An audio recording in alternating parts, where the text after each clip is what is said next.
inside a church, Anne and her mother-in-law Merwin are sitting together, attending the sermon.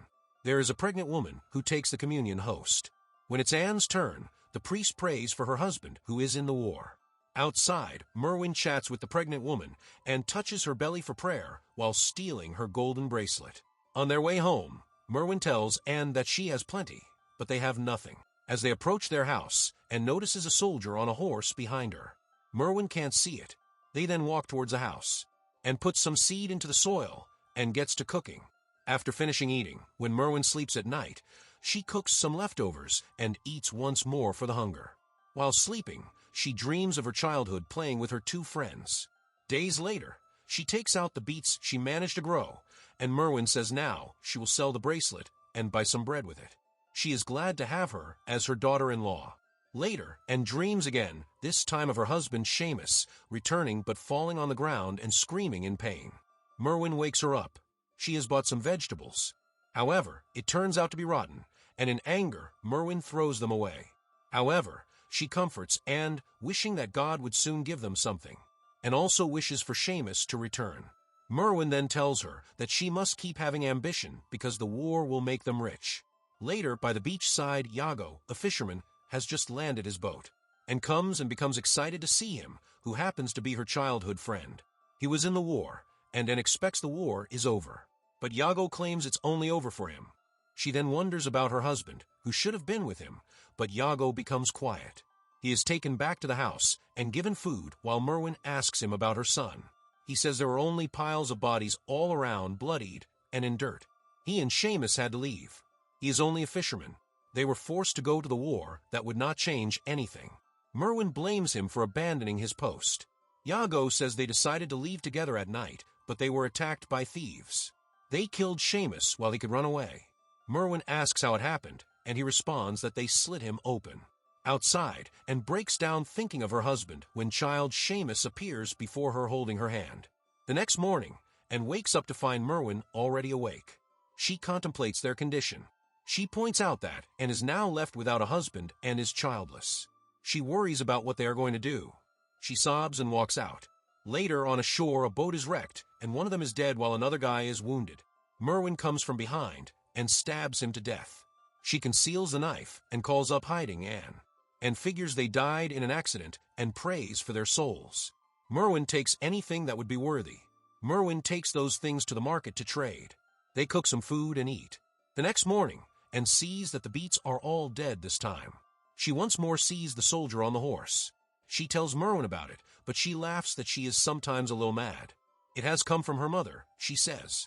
Later, while walking to church, Anne stumbles upon Yago, who begins following her, trying to engage in a chat. He says she shouldn't be walking alone on this road, and he can accompany her. She says she shouldn't walk with a man who is not her husband.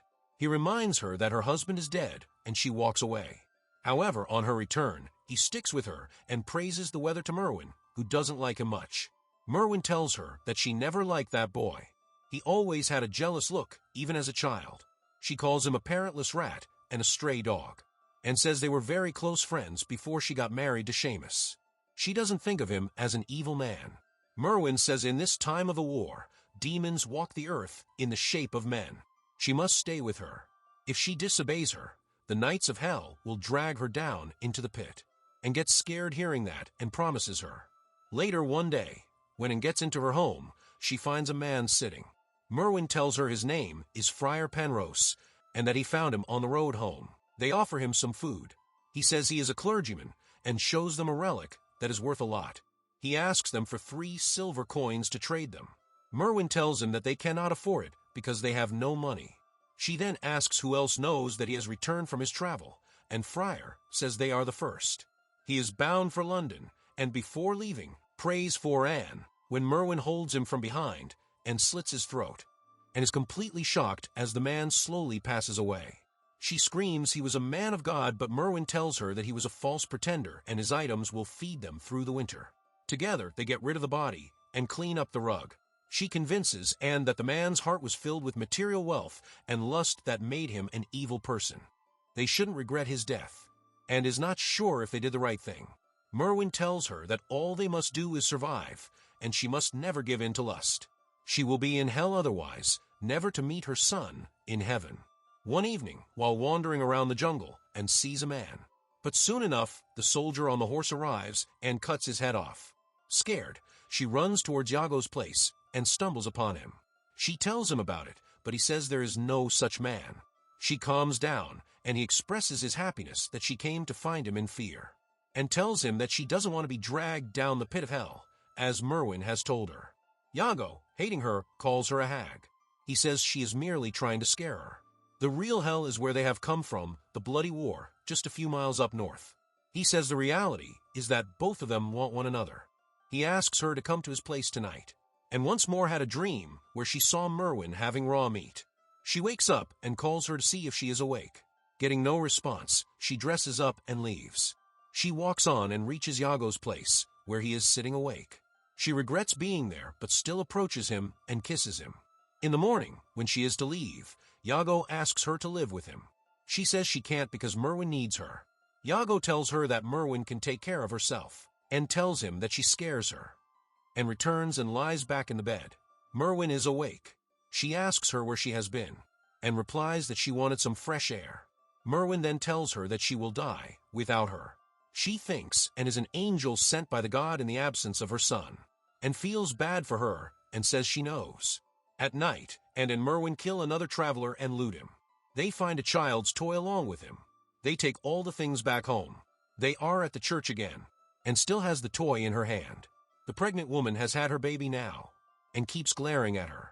Outside, Merwin congratulates her on the baby after she leaves, and gives the baby the toy, saying it's a gift, and leaves.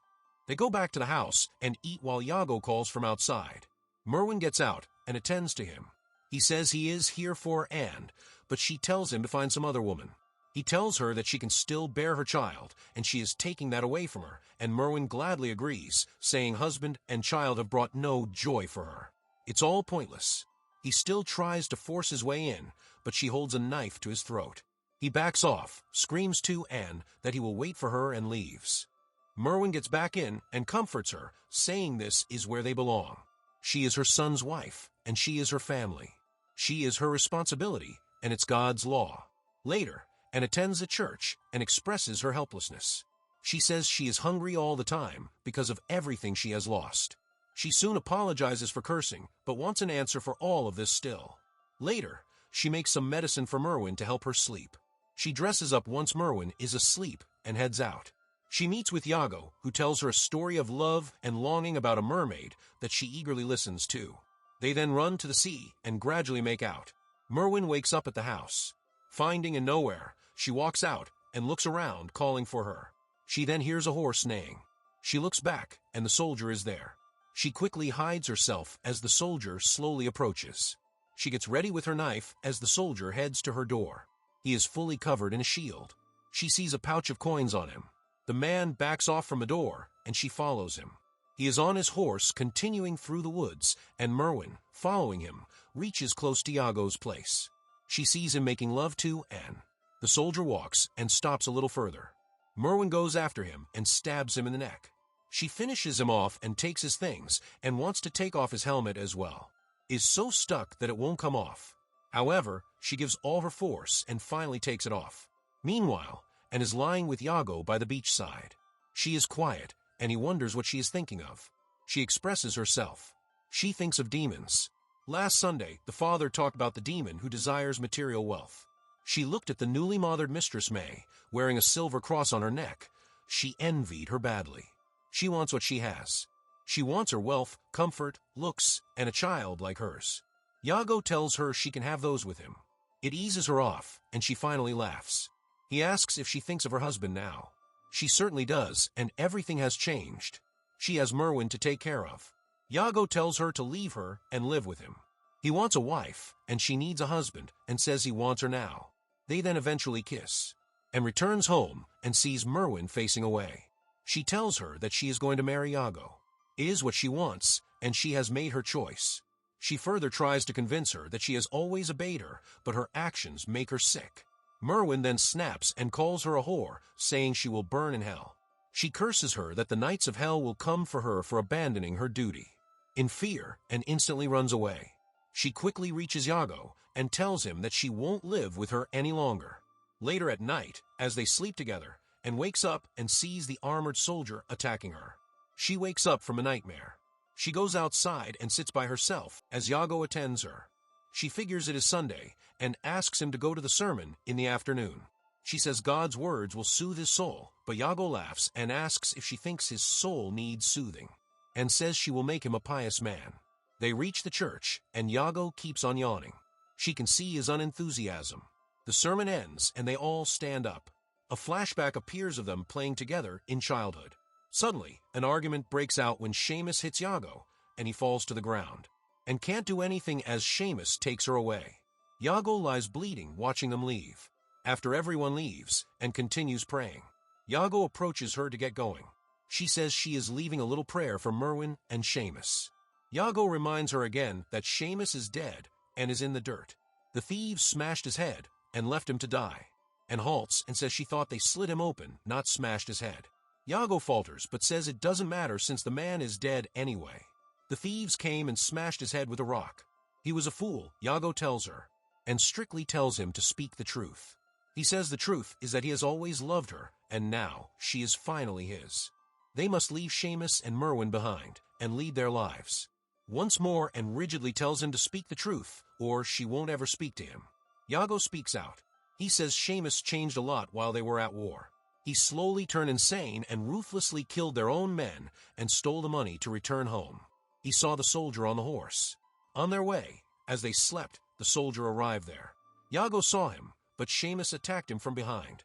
A heavy fight broke in, and Seamus jabbed the knife, eventually ruthlessly stabbing him further. He then took off the helmet that Merwin had taken off as well, and saw her son. Seamus wears the helmet on her head despite Yago asking him not to. He wore that armor, unaware it belonged to a knight from hell. Merwin sobs, finding her son like this. As soon as Seamus wears the helmet, he starts screaming in pain, and he can't take it off. Understanding the grave situation, Yago runs off. He says he had no choice. En gets furious that he left him to die. She says Merwin was right. He had always been a jealous boy. She gets up and leaves. She is on her way when she sees that the father is lying down. She tends to him and finds his throat slit, and is frightened and looks back. She sees the knight from hell and runs as the knight runs after her. She goes to Merwin's place and knocks on her door, saying they are not safe here. She finds the door open and gets in. Merwin is not there. She hears grass rustling and goes to check. Just as she turns back, the knight is there. She tries to skip, but it's Merwin, and she cries for her help. She says the helmet won't come off her. She falls down groaning, and asks if she is just trying to scare her into winning her back, but Merwin keeps begging for help, and says she is being foolish and tries to take it off, but it gives her flashes from hell. She is unable to take it off. She realizes the situation and runs back home. She brings back a wooden cross and smacks the helmet with it. It soon breaks open. Merwin's face is heavily disfigured. She cries that she needs her, saying she's sorry, and takes her up, and they hear sounds of metal creaking. They look back and see the helmet is joining back up. Over it, she notices, is the shadow of the knight. They quickly run away as it howls behind them. They get back into the home, and En blocks the door. Through the window, they can see the shadow lurking. Soon, it bangs on the door but gets quiet. Some moments later, En opens the door and finds the helmet lying outside. Merwin tells her to throw it away, but she says no. She says it has no power over her. There is nothing to fear, as Merwin notices a halo around her face. One morning, at the beach, Yago approaches En, saying he wants her. She says she will not be his or hers. She doesn't belong to anyone. Yago gets furious, but she quickly walks away. He screams out and calls her a hag as she leaves. Merwin is slowly recovering, waiting by her hut as En returns and takes her inside. She goes to prepare some medicine for her, pours some tea, and gives it to help her sleep. She then comes out saying she will be back by evening. She smiles and hears some pensive voices coming from the woods. She gradually walks towards it and finds a box lying there, inside of which is the helmet, and around her, she feels a presence of something holy. You were watching the recap of the 2026 movie, The Dreadful. For more recaps like this, stay subscribed to the channel, and if you have enjoyed this video, you may also enjoy this.